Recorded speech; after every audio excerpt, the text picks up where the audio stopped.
श्रीमद् भगवद गीता यथारूप अध्याय 15 श्लोक संख्या 20। इति गुह्यतमं शास्त्रम् इदं मुक्तं मया नघ एतद्बुद्ध्वा बुद्धिमान् स्यात् कृतकृत्यश्च भारत।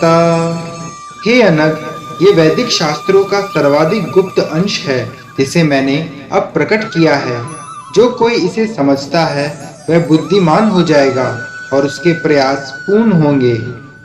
तात्पर्य: भगवान ने यहाँ स्पष्ट किया है कि यही सारे शास्त्रों का सार है और भगवान ने इसे जिस रूप में कहा है उसे उसी रूप में समझा जाना चाहिए।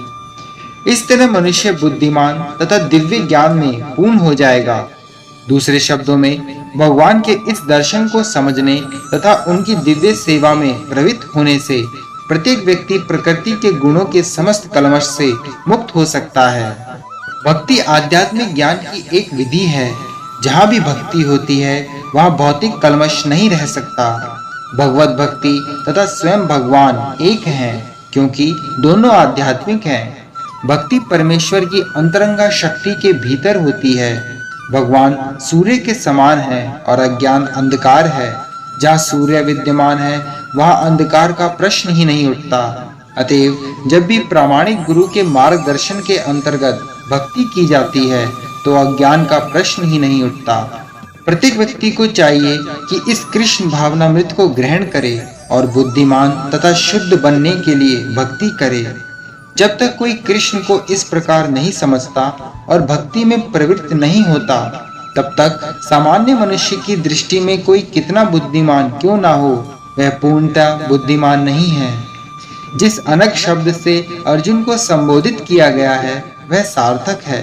अनग अर्थात हे निष्पाप का अर्थ है कि जब तक मनुष्य समस्त पाप कर्मों से मुक्त नहीं हो जाता तब तक कृष्ण को समझ पाना कठिन है। उसे समस्त कलमश समस्त पाप कर्मों से मुक्त होना होता है, तभी वह समझ सकता है। लेकिन भक्ति इतनी शुद्ध तथा शक्तिमान होती है कि एक बार भक्ति में प्रवृत्त होने पर मनुष्य स्वतः निष्पाप हो जाता है। शुद्ध भक्तों की संगति में रहकर पूर्ण कृष्ण भावनामृत में भक्ति करते हुए कुछ बातों को बिल्कुल ही दूर कर देना चाहिए।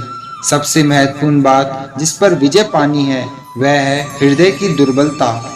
पहला पतन प्रकृति पर प्रभुत्व जताने की इच्छा के कारण होता है। इस तरह मनुष्य भगवान की दिव्य प्रेमा भक्ति को त्याग देता है। दूसरी हृदय की दुर्बलता है कि जब कोई अधिकाधिक प्रभुत्व जताने की इच्छा करता है तो वह भौतिक पदार्थ के स्वामित्व के प्रति आसक्त हो जाता है। इस संसार की सारी समस्याएं इन्हीं हृदय की दुर्बलताओं के कारण हैं।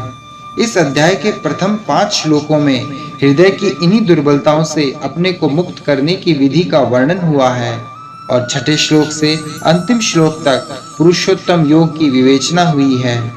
इस प्रकार श्रीमद् भगवद गीता के 15वें अध्याय पुरुषोत्तम योग का भक्ति वेदांत तात्पर्य पूर्ण हुआ।